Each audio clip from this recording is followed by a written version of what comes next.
자, 계속 1단계 신앙생활 1단계에서 우리가 계속 진행하고 있습니다. 그렇죠? 기억하시죠? 첫 번째는 죽은 행실에서 벗어나는 회개 제가 했죠. 그 다음에 하나님을 믿는 참된 믿음, 믿음의 행위에 대해서 제가 말씀드렸죠. 그죠? 또 침례들의 교리, 침례들의 교리할 땐 제가 시리즈로 얘기했죠. 침례 1, 2, 3 해가지고 시리즈로 말씀드렸죠. 그렇죠? 오늘은 안수, 네 번째 안수에 대해서 설명드리도록 하겠습니다. 할렐루야. 아멘 크게 해주세요. 할렐루야. 자, 안수가 뭐냐면 하나님 나라의 통치를 위한 안수와 기름 부음입니다.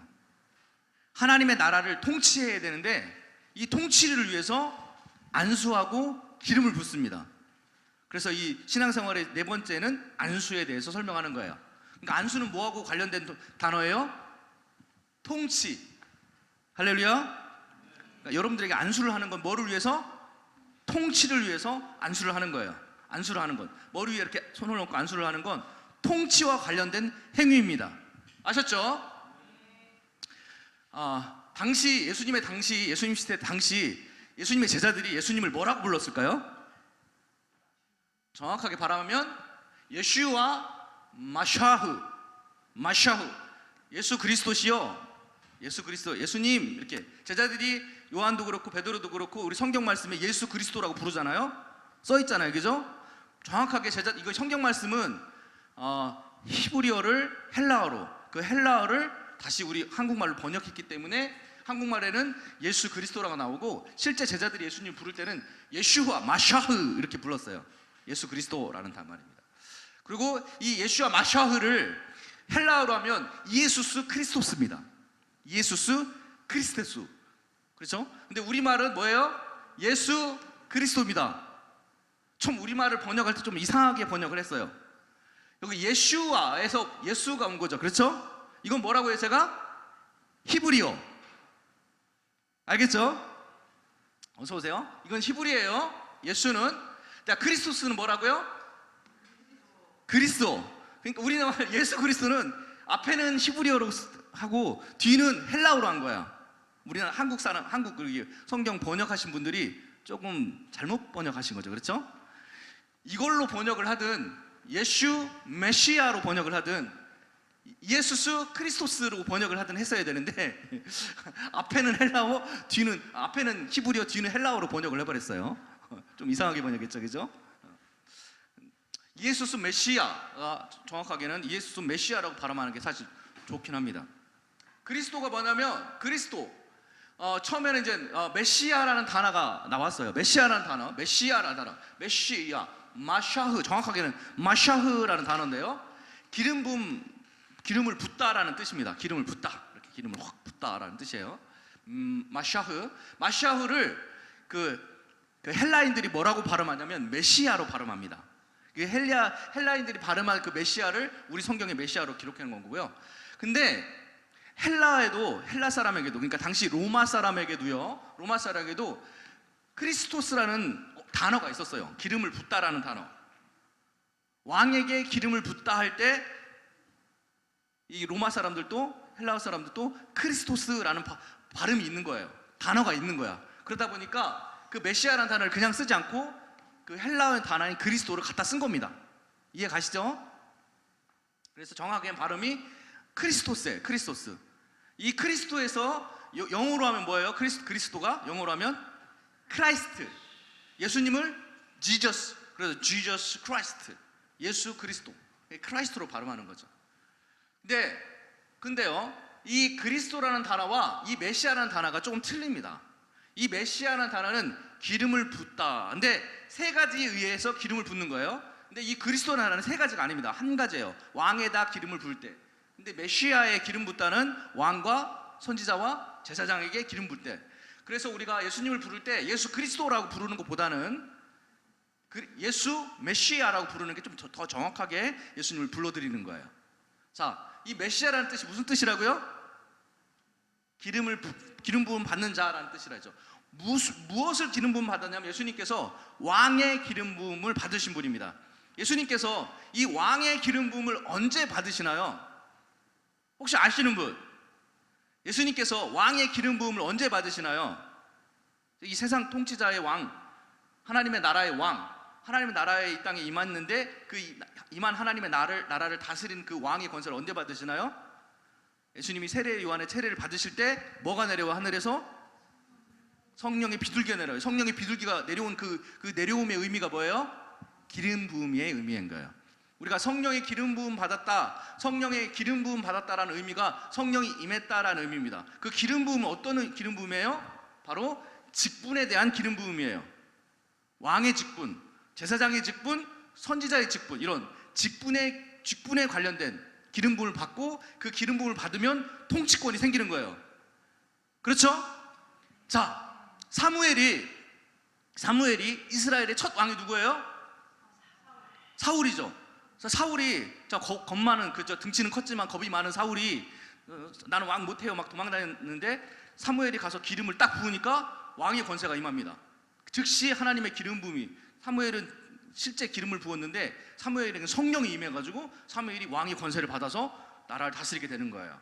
그래서 이 성령의 임재, 성령의 기름 부음과 이 메시아라는 단어는 같은 단어예요. 예수님께서 목수의 아들로, 그냥 예수로서 목수의 아들로 계시다가 세례 요한한테 세례를 받으시고 이제 왕의 사역을 합니다. 세상을 다스리고 이 마귀의 종로로 사는 자들에게 하나님의 천국 복음을 전하시면서 하나님의 통치 안으로 그들을 이끄는 왕의 권세를 받아서, 제사장의 권세를 받아서, 선지자의 권세를 받아서 사역을 시작하는데, 그게 언제 시작되냐면 40일 금식 기도하고 세례 요한에게 세례를 받으시고 메시아의 기름 부음, 하나님의 왕의 통치권이 임해서 예수와 메시아가 되는 거예요. 그래서 예수 메시아라는 단어를 그냥 우리말로, 순수 우리말로 표현하자면 뭐라고 해야 돼요? 예수 왕, 이렇게 표현하면 딱 맞습니다. 그냥 딱 맞아요. 예수 그리스도를 그냥 우리말로 표현하면 뭐라고요? 예수 왕이라고 표현하면 돼요. 예수 그리스도이신 예수님 내게 오시옵소서, 이렇게 표현해도 되고, 나의 왕이신 예수님 내게 오시옵소서라고 표현해도 똑같은 단어인 거예요. 아시겠죠? 그리스도가 무슨 뜻이라고요? 왕이라는 뜻입니다.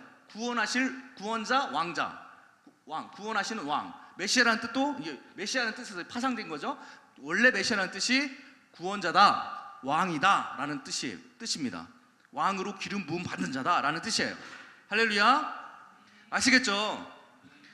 오늘 이 말씀이 이 안수하고 관련되는 거예요. 오늘 안수, 기름 부음하고 관련되는 말씀입니다. 아시겠죠? 그래서 예수, 메시아, 예수 그리스도, 예수 그리스도 다 왕이라는 뜻이에요. 왕. 그리스도라는 말이 이름은 아닙니다. 그리스도가 이름이 아니에요. 그리스도는 직분이에요. 저는 목사죠, 그렇죠? 목사라는 직분이 있잖아요, 그죠? 우리 학교 가면 선생님, 교감 선생님, 교장 선생님 있잖아요. 그 직분이에요, 직분. 메시아라는 말은 직분입니다, 직분. 예수님은 왕이십니다. 예수님은 통치자이십니다. 라는, 그리스도는 직분이라는 뜻이에요. 이름이 아닙니다. 아시겠죠? 아멘? 네. 못 알아들으셨나요? 어려워요? 어렵습니까, 제 설교가? 자, 마가복음 2장 8장 23절, 예수님께서 통치의 기름 부음을 받으시고 이 통치의 기름 부음으로 어떻게 사역하시는지 한번 보겠습니다. 시작. 예수께서 맹인의 손을 붙잡으시고 마을 밖으로 데리고 나가사 눈에 침을 뱉으시며 그에게 안수하시고 무엇이 보이느냐 물으시니 쳐다보며 이르되 사람들이 보이나이다. 나무 같은 것들이 걸어가는 것을 보나이다 하거늘 이에 그 눈에 다시 안수하심에 그가 주목하여 보더니 나아서 모든 것을 밝히 보는지라. 아멘. 예수님께서 이 사람을 고치시는데 안수를 2번 하십니다. 2번 하셔서 이 사람 안에 있는 통치권을 바꾸세요. 예수님의 통치 권한으로 이 사람에게 안수하심으로 기름 부음, 그러니까 기름을 붓는 거나, 선지자가 왕이 될 사람에게 기름을 붓는 거나, 선지자가 제사장 될 사람에게 기름을 붓는 거나, 예수님께서 이렇게 손을 얹고 이렇게 안수하시는 거나 똑같은 의미가 있는 거예요. 아주 동일한 의미가 있습니다. 기름을 붓는 거나 손을 얹는 거나 똑같은 의미를 가져요. 통치권이 임한다는 거예요. 아시겠죠? 뭐라고요? 통치권이 임한다는 걸 의미를 가집니다. 자, 볼게요. 마태복음도 보면 예수님께서 나병 환자를 고치시는데 어떻게 하시냐면 손을 내밀어 그에게 대시며 손을 얹어서 나병 환자 안에 있는 모든 사탄 권세를 쫓아내시고 어둠의 죄와 사망 권세를 쫓아내시고 그에게 하나님의 통치권을 선포하십니다. 또 마찬가지예요. 이 여자 그저 8해 동안 귀신 들려 앓았으며 꼬부라져 조금도 펴지 못하는 여자가 팔이. 근데 이 여자에게 안수하셔가지고 이 여자를 고치십니다. 말로 하지 않으시고 안수하시는 거예요. 기름 부음이 임하시는 거죠. 하나님의 통치권이 임하는 의미를 가집니다. 아시겠죠? 또 실제로 예수님께서 레위기에 보면은 제물을 그 예물을 위에 안수하시고 회막 앞에서 잡을 것이요 아론의 자손도 그 피를 제단에 뿌릴 것이요 예물 위에 안수하시는 거예요. 하나님의 통치권이 임하는 것을 의미합니다. 모세가 눈의 아들 여호수아에게 안수함으로 그에게 지혜의 영이 충만하니 이스라엘 자손이 여호와께 모세에게 명하신 대로 여호수아의 말을 순종하더라. 그러니까 모세가 여호수아 눈의 아들 여호수아에게 이렇게 손을 얹고 딱 명하니까 성령이 임하고 지혜의 성령이 임해서 여호수아가 이스라엘 백성들을 통치하기 시작하는 거예요. 그렇죠? 구약 성경에는 보면 어떤 통치권을 부여할 때 기름을 붓거나 이렇게 안수를 합니다. 그러니까 두 가지가 똑같은 의미로 사용돼요. 기름을 붓는 거나 안수하는 거나. 아시겠죠? 근데 이 기름 붓는 여기서 좀 이따 볼게요. 온 무리가 사도행전 6장입니다. 읽어보자. 같이 시작. 무려 믿음과 성령이 충만한 사람 스데반과 또 빌립과 브로고로와 니가노로와 디몬과 바메나와 유대교에 입교했던 안디옥 사람 니골라를 택하여 사도들 앞에 세우니 사도들이 기도하고 그들에게 안수하니라. 아멘. 집사들을 세우죠. 그렇죠. 우리 사도들이 말씀과 기도에 점령하려고 집사들을 세워서 교회를 다스리고 통치하게 하려고 이 집사들을 뽑고 집사들이 어떻게 해요? 안수합니다. 손을 얹어서 안수할 때 이 집사들에게 통치권이 임하는 거예요. 할렐루야. 손 얹고 기도한다고 통치권이 임합니다. 실제로 임해요.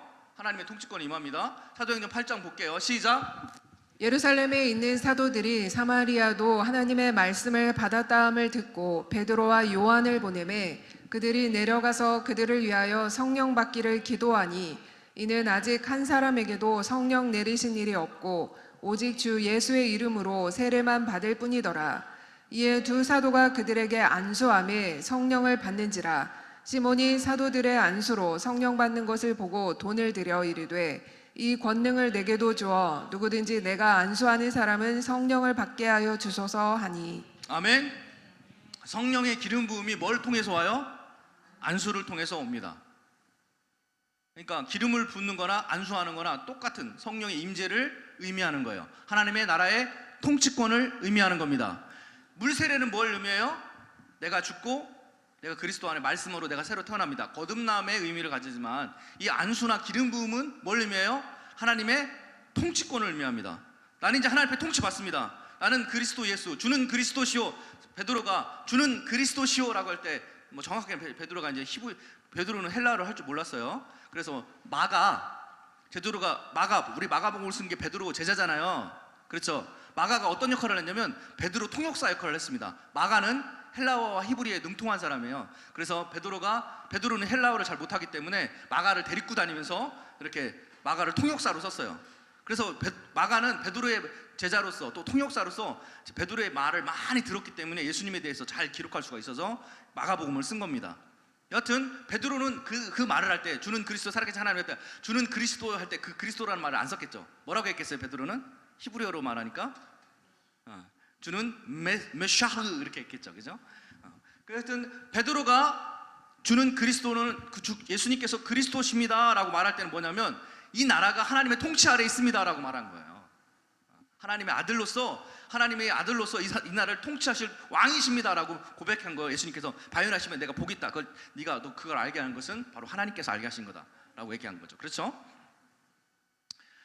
자, 하나님의 통치권을 의미합니다. 자, 사도행전 13장에도 동일하게 나옵니다. 시작. 안디옥 교회에 선지자들과 교사들이 있으니 곧 바나바와 니게르라 하는 시몬인과 구레네 사람 루기오와 분봉왕 헤롯의 젖동생 마나엔과 및 사울이라. 주를 섬겨 금식할 때에 성령이 이르시되 내가 불러 시키는 일을 위하여 바나바와 사울을 따로 세우라 하시니 이에 금식하며 기도하고 두 사람에게 안수하여 보내니라. 아멘. 자, 아직 이제 바울이 이제 사역을 위해서 바나바와 사울을 따로 세우고 그들이 금식하여 기도하고 두 사람에게 안수해서 그 세상을 또 복음을 전할, 세상을 정복하고 복음을 전할 통치권을 위해서 안수를 해주고 파송시킵니다. 할렐루야. 그래서 이제 안수가 여기 나오고요. 디모데전서에도 이렇게 나오죠. 시작. 내 속에 있는 은사 곧 장로의 회에서 안수받을 때 예언을 통하여 받은 것을 가볍게 여기지 말며 이 모든 일에 전심전력하여 너희 성숙함을 모든 사람에게 나타나게 하라. 아멘. 여기 장로회가 이제 제자들이겠죠. 그 제자들, 교회 장로들을 말합니다. 여기 교회 장로들에게 디모데에게 안수했을 때 하나님의 통치권이 임한 것을 기억하면서 그 통치권을 가지고 사역을 해라라고 디모데에게 지금 사도 바울이 권면하는 말씀이에요. 사도행전 19장에도 나옵니다. 시작. 그들이 듣고 주 예수의 이름으로 세례를 받으니 바울이 그들에게 안수하며 성령이 그들에게 임하심으로 방언도 하고 예언도 하니 모두 12사람쯤 되니라. 네, 바울이 예수의 이름으로 12사람에게 세례를 베풉니다. 그리고 안수를 해요. 안수했을 때 그들에게 뭐가 임했다고요? 성령이 임하십니다. 하나님의 안수를 통해서, 예수 그리스도의 안수를 통해서 사도 바울의 몸을 이용해서, 사도 바울의 손을 통해서 안수했을 때 하나님의 통치권이 임하니까 성령이 즉시 임하는 거예요. 그래서 이 안수는 뭘 의미한다고요? 하나님의 통치권이 시작됨을 의미합니다. 할렐루야. 기름 부음과 똑같은 말이에요. 안수, 기름 부음 무슨 뜻이에요? 그리스도는 메시아흐, 다 똑같은 단어인 거예요. 안수하다, 기름 붓다, 메시아흐, 메시아, 그리스도, 다 같은 의미를 가집니다. 이해 가시죠? 사도행전 2장 1절입니다. 오순절날 제자들에게 성령이 임하시죠. 시작. 오순절 날이 이미 이름에 그들이 다 같이 한 곳에 모였더니 호련히 하늘로부터 급하고 강한 바람 소리가 있어 그들이 앉은 온 집에 가득하며 마치 불의 혀처럼 갈라지는 것들이 그들에게 보여 각 사람 위에 하나씩 임하여 있더니 그들이 다 성령의 충만함을 받고 성령이 말하게 하심을 따라 다른 언어들로 말하기를 시작하니라. 아멘. 각 사도들 위에 성령의 불이 마치 불의 혀같이 갈라지는 것처럼 성령의 불이 임한 거예요. 이 성령의 불이 다른 의미로 하면 그냥 기름 부음, 다른 의미로 하면 안수 해서 제자들에게 통치권이 임한 겁니다. 통치권이 임하니까 제자들 안에서 은사들이 나타나기 시작하는 거예요. 할렐루야. 이 통치권을 통해서 은사가 나타나는, 하나님의 선물들이 여러분들에게 주어지는 거예요. 왕으로서, 선지자로서, 사도로서, 복음 전파자로서, 목사와 교사로서 여러분들에게 기름 부음이 임하고 통치권이 임할 때에 여러분들 안에 각가지 은사가 활성화되기 시작하는 겁니다. 할렐루야. 그게 바로 그리스도인 거예요. 그게 바로 그리스도인 겁니다.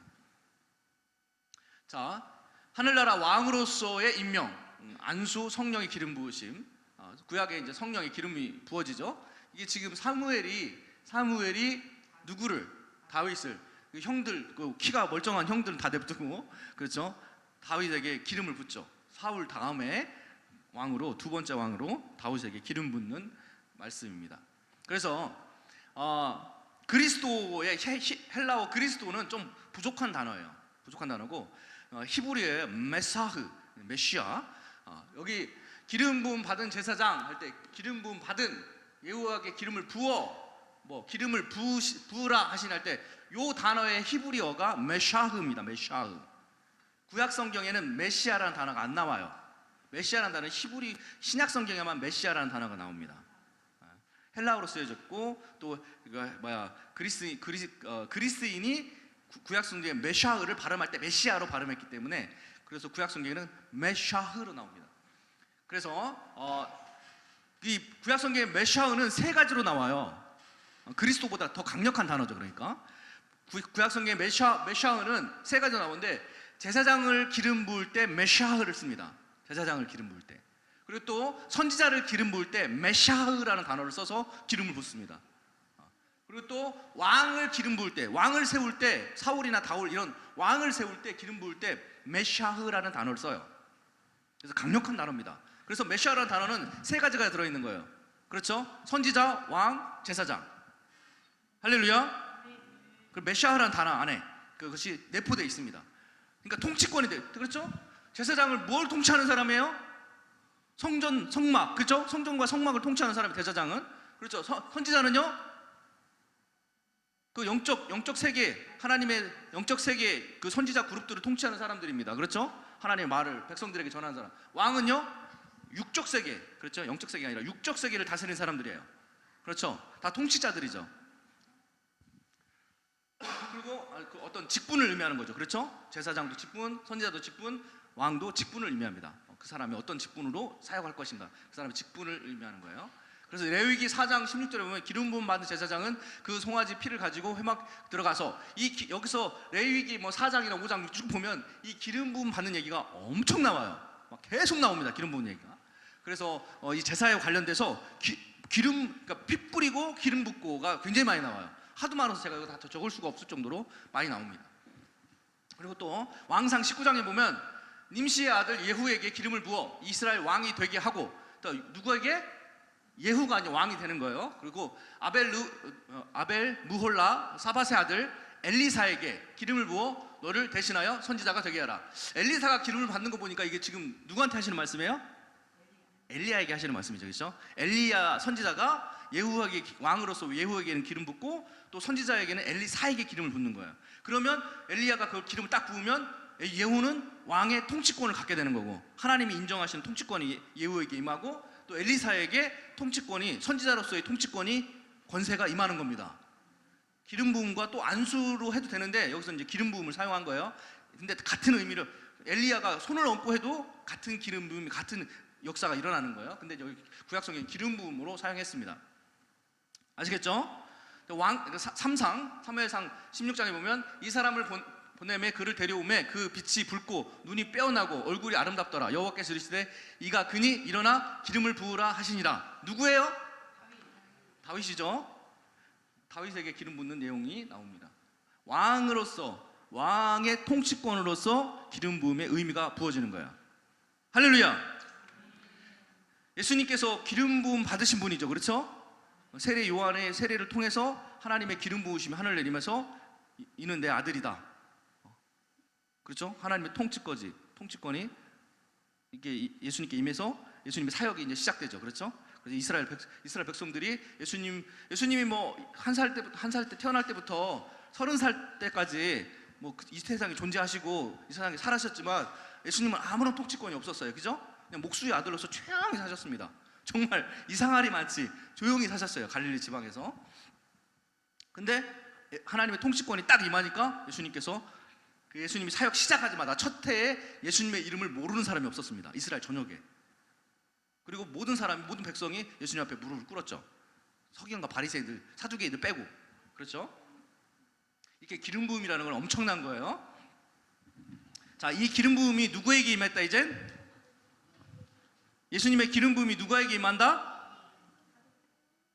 아니, 우리에게 임하는 거죠. 우리에게. 그렇죠? 그러니까 여러분들도 기름 부음 받으면 여러분들도 뭐예요? 메시아가 되는 거예요. 여러분들도 크리스토스가 되는 거죠. 그리스도가 되는 거예요. 그러니까 그리스도와 메시아가 대단한 게 아닙니다. 기름 부음 받은 자라는 뜻이에요. 대단한 단어가 아니에요. 그리스도가. 그러니까 여러분들도 기름 부음 받아서 이 세상을 예수의 이름으로 통치하고 있잖아요. 그죠?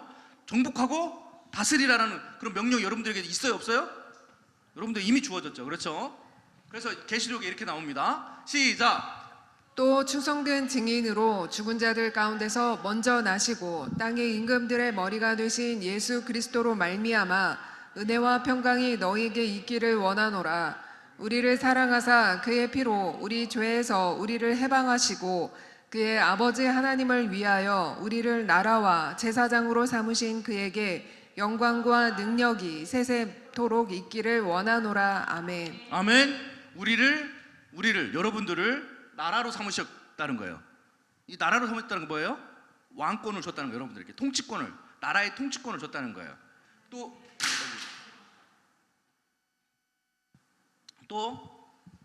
제사장으로 삼았다는 뭐예요?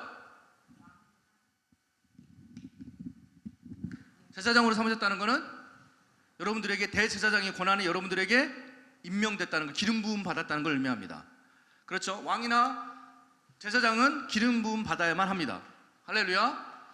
또 계시록 5장에도 똑같은 단어가 나오죠. 그죠? 그들로 우리 하나님 앞에서 나라와 제사장 삼으셨으니 이미 삼았다 안 삼았다? 과거형입니다. 이미 삼았어요. 이미 예수 그리스도의 십자가의 부활과 부활로 말미암아 여러분들에게 성령이 임하셨고, 그 성령으로 말미암아 여러분들이 이미 하나님의 나라요, 통치자요, 왕이요, 왕 같은 제사장입니다. 여러분들 할렐루야. 그들이 땅에서 어떻게 한다고요? 왕노릇 하리라. 여러분들 왕노릇 해야 돼요. 여러분들 예수 그리스도이신 예수님, 우리가 기도하잖아요. 그리스도 예수님 이렇게 기도하잖아요. 그건 무엇이냐면 여러분들이 그리스도라고 고백하는 건 통치권을 얘기하는 거예요. 그래서 여러분들이 그리스도라고 기도할 때는 이 세상을 다스리고 정복하는 여러분이어야 합니다.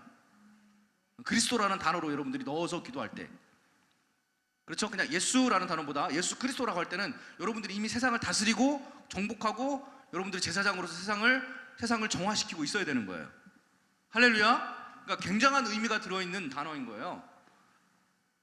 자, 베드로전서에도 이렇게 나오죠. 시작. 그러나 너희는 택하신 족속이요, 왕 같은 제사장들이요, 거룩한 나라요, 그의 소유된 백성이니 이는 너희 어두운 데서 불러내어 그의 기이한 빛에 들어가게 하시니 아름다운 덕을 선포. 그렇죠? 선포하는, 다스리고 정복하고 이 땅을 하나님의 복음을 선포하는, 그렇죠, 제사장, 하나님의 족속 제사장, 거룩한 나라로 여러분을 삼으셨다는 겁니다. 그렇죠? 이게 그리스도 안에, 메시아라는 단어 안에 들어있는 의미라는 거예요. 계시록 20장 6절에도 마찬가지입니다.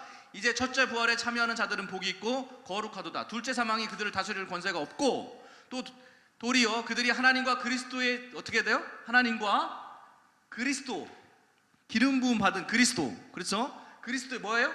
제사장. 제사장으로서 기름 부음 받았다는 거예요. 제사장으로 기름 부음 제사장이 되어 그리스도의 제사장이 되어 천년 동안 그리스도와, 그렇죠? 그리스도 뭐예요? 이게 왕이신 예수님이에요. 여기 그리스도라는 단어 말은 예수 왕이라는 뜻입니다. 뭐라고요? 예수님이 왕이 되십니다라는 뜻이에요. 그리스도라는 말은. 더불어 왕노릇하리라. 왕이신 예수님과 더불어 우리도 어떻게 됐다고요? 왕노릇한다는 거예요. 그럼 우리도 뭐예요? 그리스도가 되는 거죠. 우리도 기름 부음 받은 거예요. 예수님과 함께 예수님의 나라를 통치할 수 있는 왕으로서 기름 부음이 우리에게도 임했다는 의미를 가지는 말씀입니다. 계시록 20장 말씀은 여러분에게도 하늘나라를 다스리는 통치권이 있다는 거예요. 예수 그리스도가 하늘나라를 통치하는 그리스도이신 것처럼 여러분들도 하늘나라를 통치하는 그리스도인 거예요. 통치권이 여러분에게도 임했다는 것입니다. 그 말씀을 하시는 거예요. 지금 계시록 20장 말씀이 바로 그 말씀입니다. 할렐루야. 믿습니까? 여러분들이 이걸 믿는 거예요. 믿음이라는 건요, 믿음이라는 건 이걸 믿는 겁니다. 여러분들의 안에 있는 그 통치권을 믿는 거예요. 단순히 예수님의 이름만 믿는 게 아니라 주는 그리스도이사 살아계신 하나님 아들, 그 통치, 그 그리스도의 통치권이 나에게 임했습니다라는 걸 믿는 거예요. 할렐루야. 자, 여기서 지금 보면 이 거룩한 나라가 어떤 나라냐? 이 거룩한 나라가 어떤 나라입니까? 하나님의 나라. 하나님의 나라. 자, 안수, 지금 안수에 대해서 지금 공부하고 있는 거예요. 복음의 첫 번째 단계에서 네 번째인 안수에 대해서 공부하고 있습니다. 자, 거룩한 나라는 어떤 나라입니까?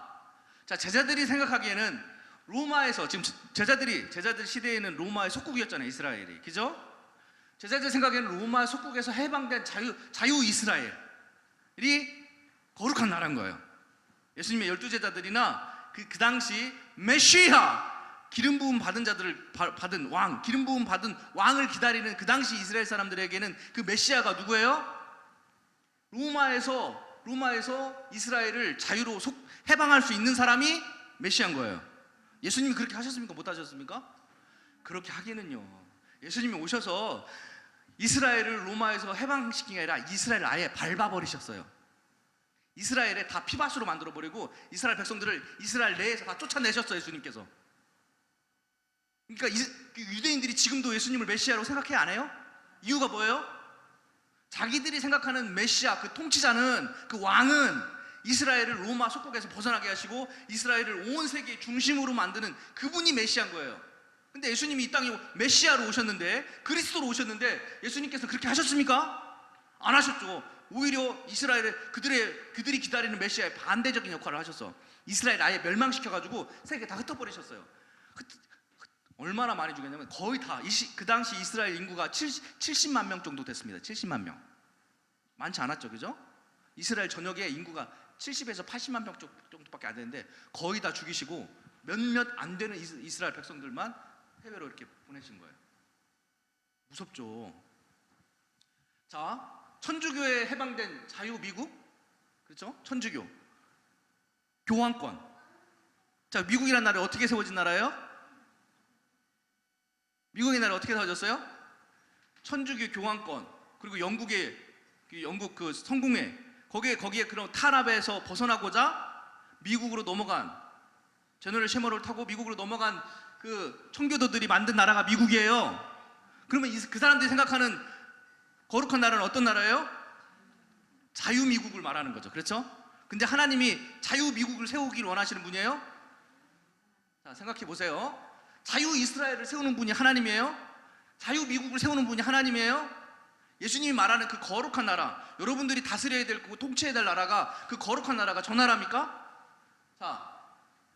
자, 우리가 생각하는 이 거룩한 나라는 어떤 나라예요? 이 거룩한 나라? 이 거룩한 나라는 어떤 나라입니까? 우리나라가 일본에서 속박된 우리나라를 해방시키는 나라?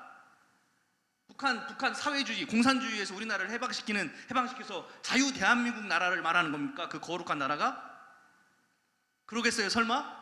예수님께서 말씀하신 이 거룩한 나라가 이 자유 대한민국을 말하는 거겠습니까? 아니죠, 그렇죠? 우리에게 임한 그리스도 그 통치, 예수 메시아의 그 통치가, 그 통치하는 나라가 저 나라를 말하겠는 거냐고요?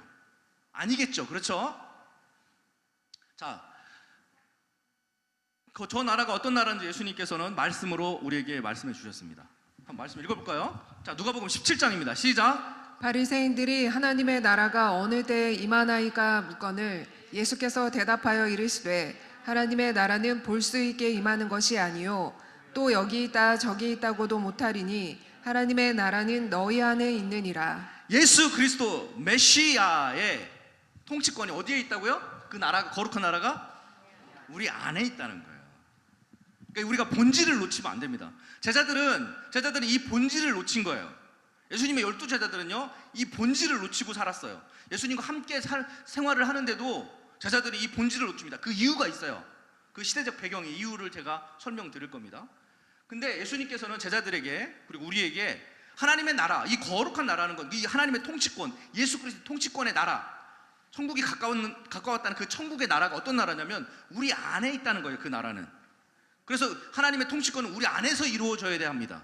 할렐루야. 자, 내가 진실로 너희에게 이르노니 하나님의 나라를 위하여 집이나 형제나 아내나 부모나 자녀를 버린 자는 현세 여러 배를 받고 내세 영생을 받지 못할 자가 없느니라. 이 하나님의 나라는 무슨 나라라고요? 우리 안에 있는 나라를 의미하는 겁니다. 우리 안에 있는 하나님의 나라를 위해서 친척과 고독과 제자를 재산을 다 버리고 나를 쫓으라 예수님께서 제자들에게 말씀하셨죠. 자, 요한이 마가복음 1장입니다. 요한이 잡힌 후에 예수께서 갈릴리에 오셔서 하나님의 복음을 전파하여 이르시되 때가 찼고 하나님의 나라가 가까웠으니 회개하고 복음을 믿으라. 그럼 이 하나님의 나라는 어떤 나라예요? 이 복음은 뭡니까? 회개하고 믿어서 이 하나님 나라가 우리에게 임해야 되는데 이 하나님은 어떤 나라예요? 우리 안에 있다는 거예요. 저 나라가 우리 안에. 자, 이 말을 할 때 이스라엘 백성들은 이 나라가 이스라엘의 회복을 이야기를 하는 줄 알았어요. 예수님의 제자들도 그렇고 이 말씀을 듣는 이스라엘 백성들은 이스라엘의 자유 이스라엘을 말하는 것 줄 알고 예수님을 쫓았던 겁니다. 자, 누가복음 11장입니다. 내가 바알셈 힘입어 귀신을 쫓아내면 너희 아들들은 누구를 힘입어 쫓아내느냐? 그러므로 그들이 너희 재판관이 되리라. 그러나 내가 만일 하나님의 손으로 힘입어 귀신을 쫓아냈다면 하나님의 나라가 이미 너희에게 임하였느니라. 예수님의 통치권이 이 땅에 임해가지고 예수님이 통치권을 가지시고 그리스도로서 메시아로서 이 땅에 임하셔서 우리들 안에 있는 귀신을 쫓아냈다면은, 예수님께서 그렇게 하셨다면 하나님 나라가 우리 안에 이미 임했다는 거예요.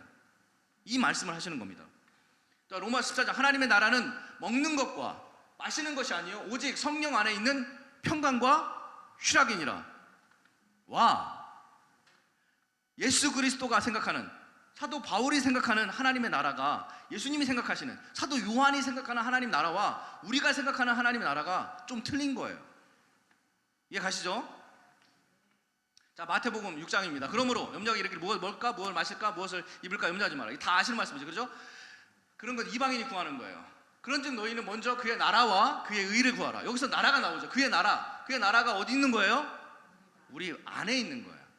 우리 안에 있는 하나님의 나라, 하나님의 예수 그리스도의 통치권을 바라보라는 거예요.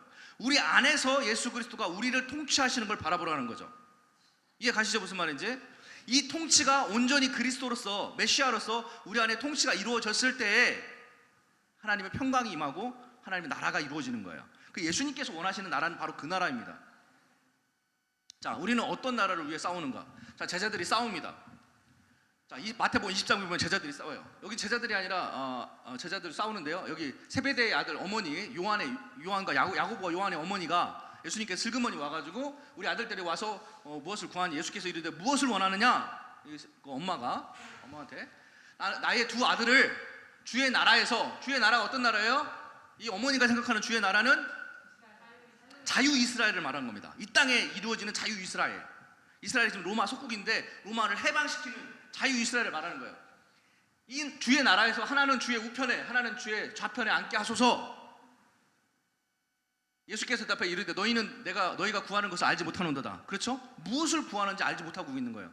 지금 이스라엘 나라는 지금 예수님께서 멸망시키려고 계획을 해놓았는데 지금 그 엄마가 와가지고 이스라엘 나라가 회복되면 우리 아들 좌우정 우의정 시켜달라고 그러니까 예수님께서는 저 어이가 없어서 하신 말씀이죠. 잔을 너희가 마실 수 있느냐? 그들이 말하되 할 수 있나이다. 12 제자가 듣고 나머지 10 제자가 듣고 그 두 형제에 대해서 분이 여기거늘. 자, 또 이제 세배대 그러니까 엄마가 물어봐서 안 되니까 이번에는 이제 요한과 야고보가 직접 예수님을 찾아가 또 물어봐요. 마태복음 10장이고요.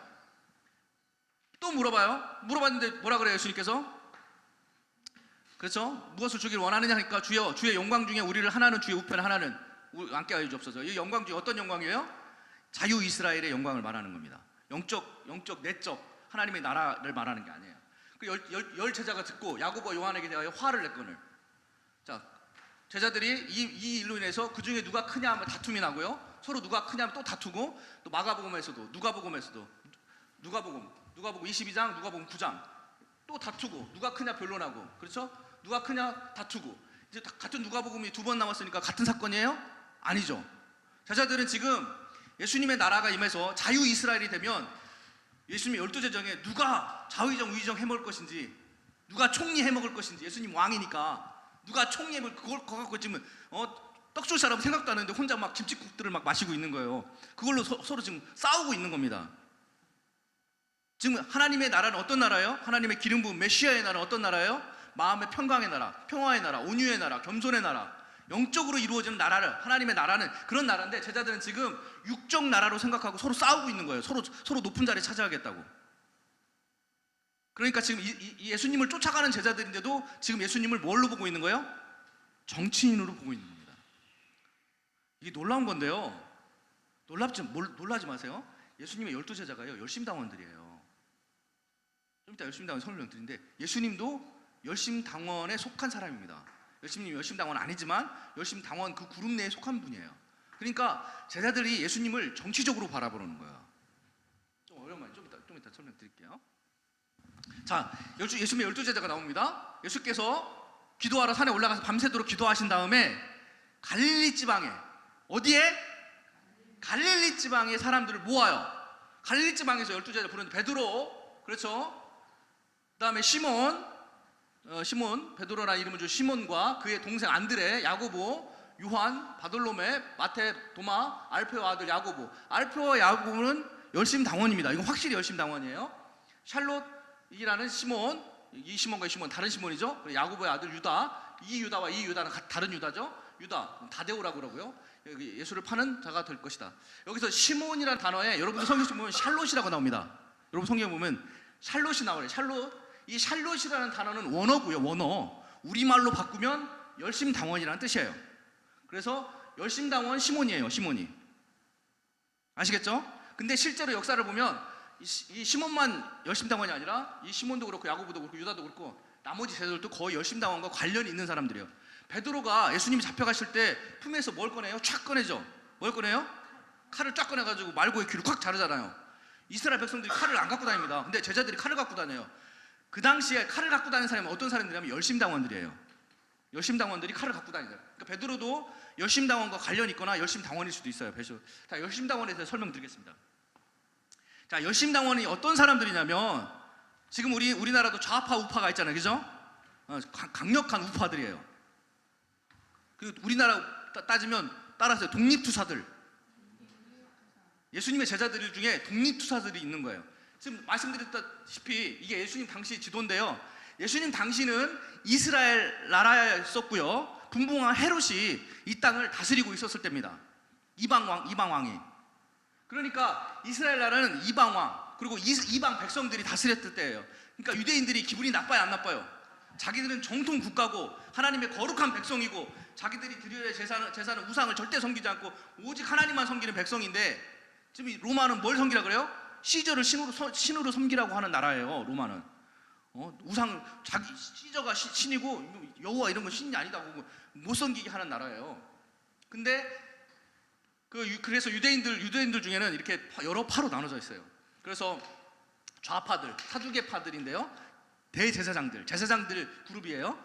그렇죠? 제사장 그룹이 사두개파들이에요. 제사장들이요. 이 사람들은 성경 주류파로 성전을 다 다스리고 이스라엘 다스리는 이스라엘 정치 세력인데요. 이 사람들 이스라엘 정치 세력이다 보니까 로마에게 이렇게 알량을 떨어야 돼, 안 떨어야 돼요? 로마 속국이니까 로마가 시키는 대로 다 해야 되잖아요.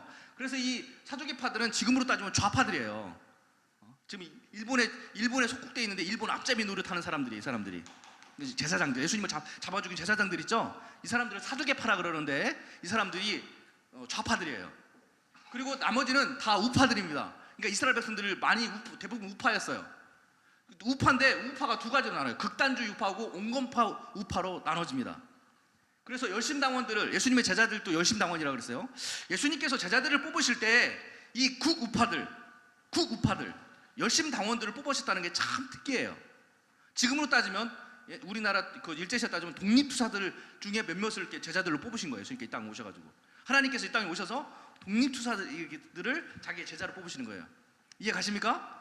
지금 우리가 이 나라를 이 좌파의 세력에서 하나님의 나라로 막 세우려고 막 우리가 열심히 노력하고 있는데요. 그 중에 하나님께서 제자들을 뽑으시는 거예요. 지금 시대적으로 보면요. 그러니까 예수님 당시 시대와 지금의 시대하고 굉장히 비슷합니다.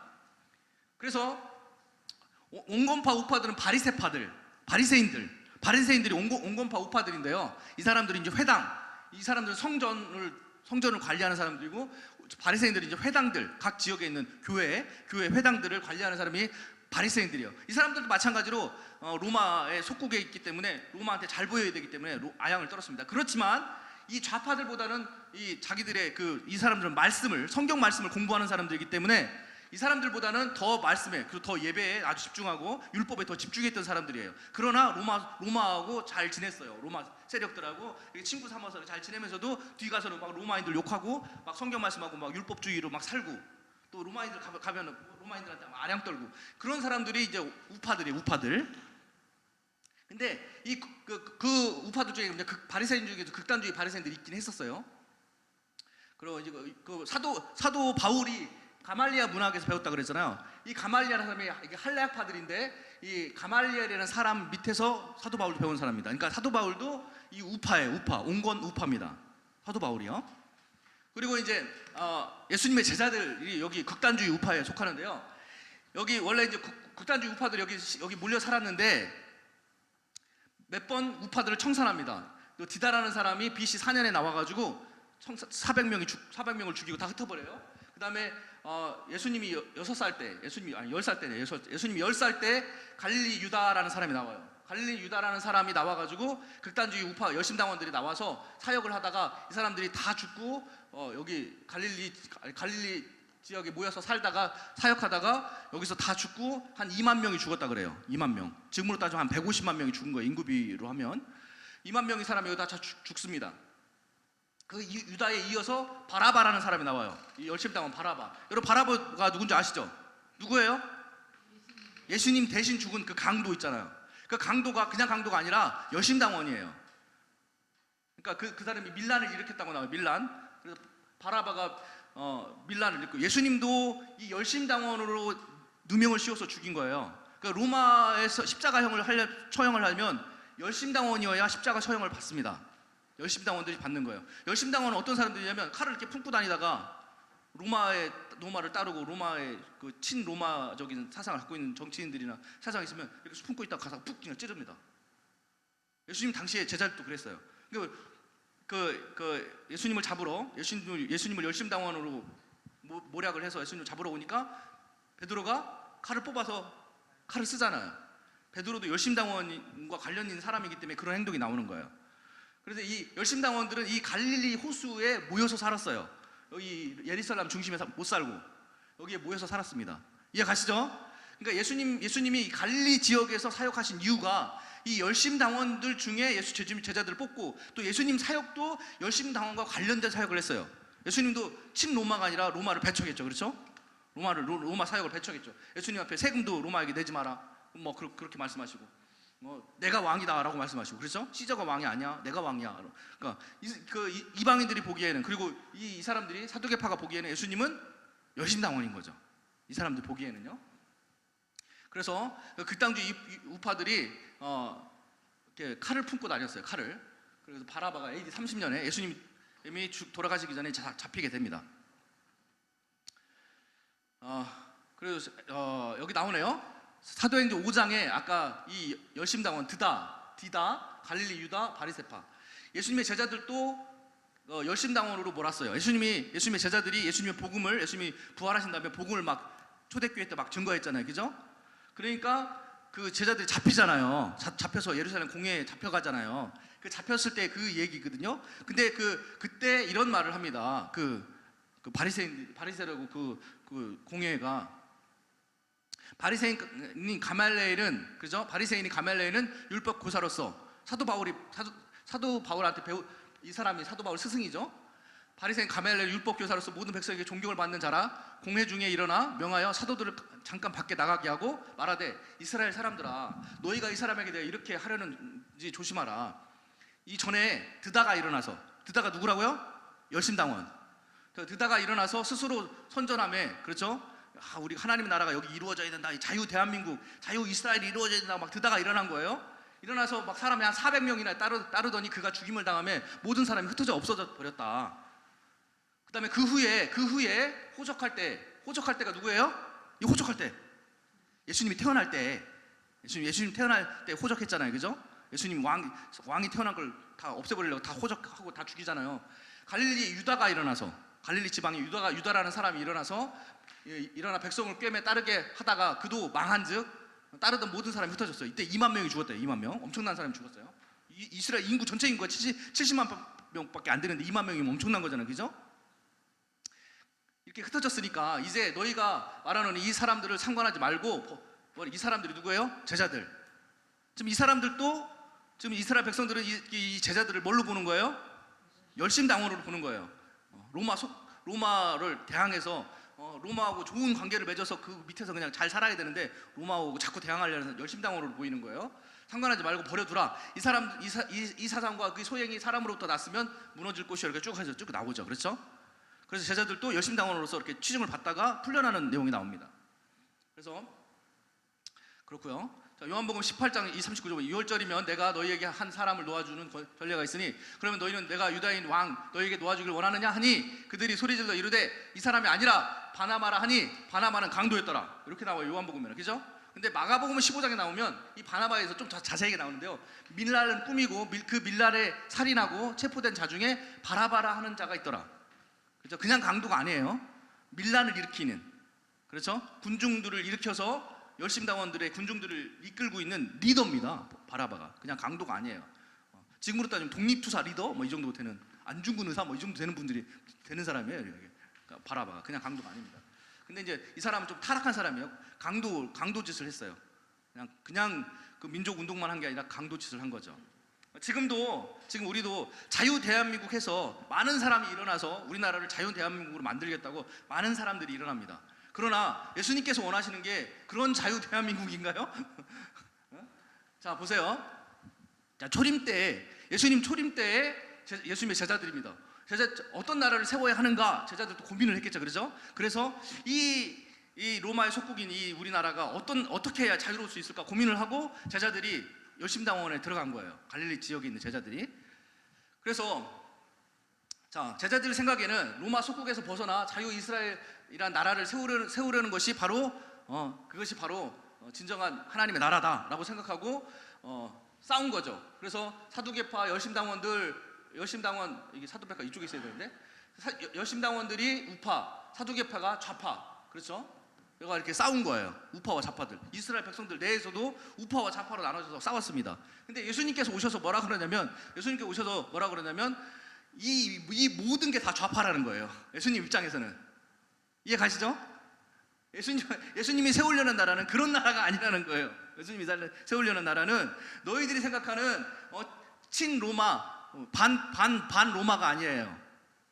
예수님이 세울 나라는 아예 이스라엘 나라는 없고 하나님의 나라, 너희들 안에 하나님의 나라의 참 나라의 통치권을 너희들에게 주겠다라는 거예요.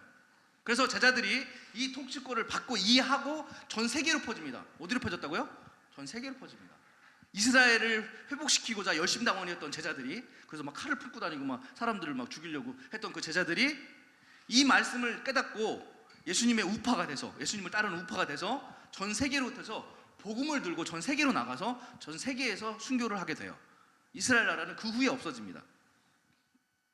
자, 요한복음 6장 15절 볼게요. 시작. 그러므로 예수께서 그들이 와서 자기를 억지로 붙들어 임금으로 삼으려는 줄 아시고 다시 혼자 산으로 떠나가시니라. 예수께서 대답하시되 내 나라는 이 세상에 속한 것이 아니니라.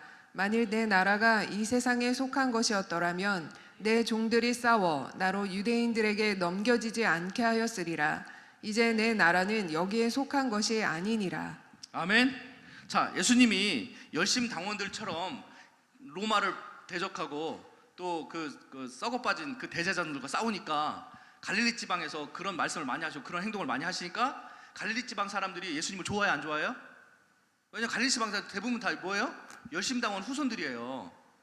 열심당원 관련 있는 사람들이고. 그러니까 예수님을 엄청 따른 거예요. 이게 뭐냐면 오병이어의 기적입니다. 예수님께서 광야에서 말씀하실 때 막 광야에 남자만 5천 명, 남녀 다 합치면 2만 명이나 되는 사람이 예수님을 쫓아가요. 왜? 예수님의 그 말씀을 듣기 위해서. 그런데 예수님께서 떡과 물고기로 배불리게 하니까 바로 이분이 우리 자유 이스라엘을 만들어줄 만한 엄청난 통치자가 드디어 메시아가 오셨구나라고 예수님을 쫓아가게 됩니다. 근데 예수님께서 뜬금없이 내 나라는 이 땅에 속한 것이 아니야. 너희들은 내 살과 피를 먹을 것인데 그래야 너희들이 영생을 얻을 것이고 너희들이 참 자유가 너희에게 임할 것이야. 예수님께서 이상한 말을 갑자기 하시는 거예요. 그러니까 이 열심당원에 속한 이 2만 명의 이 떡과 포도주를, 아니 고기와 물고기와 떡을 먹은 사람들이 예수님을 다 떠나버리죠. 예수님을 따르던 500 제자들도 열심당원으로서 예수님을 열심히 쫓았는데 예수님 이상한 소리 하니까 다 도망갑니다. 이게 아닌데, 우리가 생각하는 그 나라는 이게 아닌데 하고 다 도망가요. 예수님께서 제자들에게 너도 갈래? 그러니까 베드로가 아니라고 그러죠. 우리는 예수님 끝까지 가보겠습니다. 끝까지 가겠습니다 라고 하죠. 그리고 요한복음 18장 이렇게 대답하시는 거예요. 내 나라는 이 세상에 속한 것이 아니다라는 거예요. 그렇죠. 말씀을 많이 받지만 예수님의 나라는 이 땅에 속한 것입니다. 우리는 자유 대한민국을 위해서 싸우는 사람들이 아니에요.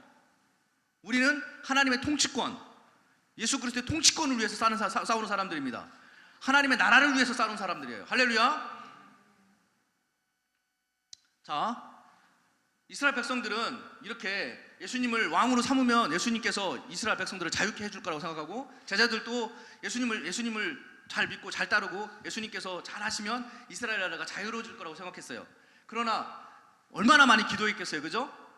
우리도 기도 많이 하잖아요, 그죠? 우리나라를 위해서, 그죠?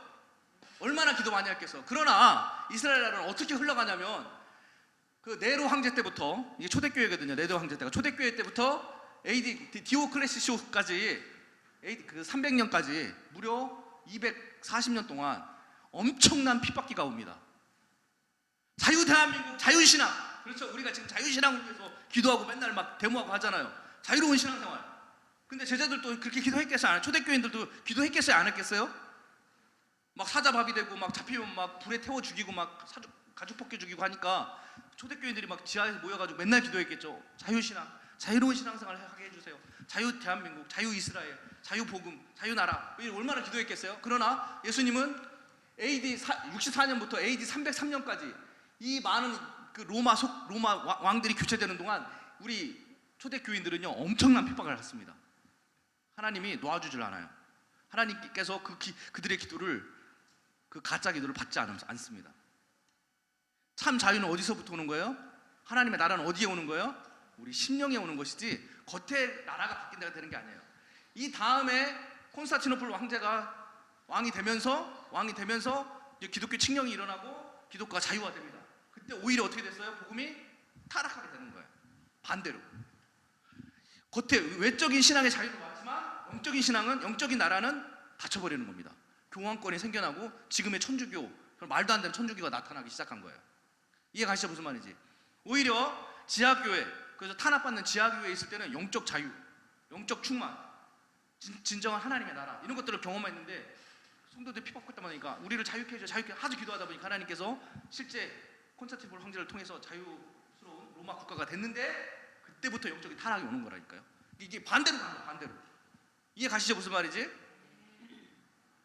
자, 현재 하나님의 아들들, 여러분들이 이제 통치자들이고 아들들인데 여러분들은 어떤 나라를 원하십니까? 어떤 나라를, 하나님의 어떤 나라가 이루어지길 원하세요? 여러분들은요? 여러분들은 하나님의 아들들이고 여러분들은 왕같은 제사장이고 여러분들은 다스리를 통치하시고 왕이신데 여러분들은 도대체 어떤 나라를 원하십니까? 자, 지금 사회주의에서 벗어나서, 공산주의에 벗어나서 자유한국이라는 나라를 세우려는 사람들이 있습니다. 그죠? 그래서 자유한국을 원하는 사람들은 우파라 그래요. 그죠? 그리고 사회주의로 우리나라도 사회주의로 바뀌어야 된다라고 주장하는 사람들, 지금 정치권에 있는 사람들, 이 사람들을 뭐라 그래요? 우리가 좌파라 그러죠. 그렇죠? 그래서 막 좌파 우파가 지금 막 신랄하게 싸우고 있습니다. 자유 대한민국 나라를 만들어야 된다. 아니다. 사회주의가 좋은 나라다. 우리도 패러다임을 바꿔야 된다. 시대가 변하니까 패러다임을 바꿔야 된다. 하면서 지금 막 정치적으로 계속 싸우고 있어요. 그러나 진짜 예수님의 나라는 어떤 나라예요? 이런 우파나 이런 좌파가 아닌 거예요. 예수님 입장에서는 이게 다 좌파야. 예수님 입장에서는 이 세상 나라는 다 좌파인 거예요. 예수님 앞에는. 예수님께 우파는 뭐예요? 영적 하나님의 나라. 영적 하나님 나라가 우파인 거예요. 예수님께서 원하시는 나라는. 할렐루야? 이해 가시나요? 영적 나라를 우리가 세워가야 됩니다. 여러분들이 하나님의 예수 그리스도의 기름 부으심, 예수 그리스도의 안수하심으로 말미암아 기름 부으심, 통치권이 여러분에게 임할 텐데, 그리고 임하고 계신데요. 이 통치권을 이용해서 예수님의 나라를 세워가는 게 바로 여러분들이 왕 같은 제사장들인 거예요. 아시겠죠? 우리는 세상 나라를 세우는 사람이 아닙니다. 우리는 자유 대한민국을 세우는 나라가 아니라 예수 자유 대한민국을 세워야 됩니다. 할렐루야. 그냥 자유 대한민국이 아니라 예수 자유 대한민국. 이게 바로 아브라함 링컨이 세우고자 했던 나라인 거예요. 아브라함 링컨이. 그리고 이승만 대통령이 세우고자 했던 나라가 바로 그런 나라입니다. 예수님이 왕이신 나라를 세우고 싶은 거죠. 그냥 자유스럽고 법이 자유롭고 모든 게 자유로운 그런 나라, 그런 사회주의가 빠지지 않는 그런 나라가 아니라 예수님이 통치하시는 나라. 아브라함 링컨이 그렇게 나라를 세운 거거든요. 그렇죠? 아브라함 링컨이 세우고 싶은, 우리가 지금 세우고 싶은, 우리가 지금 이제 대한민국을 위해서 우리도 싸우고 우리도 이제 가서 외치고 해야 돼. 우리 기도하고 외치고 해야 되는데요. 우리는 뭐라고 외쳐야 돼요? 예수 자유 대한민국이라고 외쳐야 됩니다. 그냥 자유 대한민국이 아니에요. 예수님께서 통치하시는 나라, 예수님께서 모든 것을 통치하시는 나라를 세우기 위해서 우리는 기도해야 됩니다. 할렐루야. 아멘.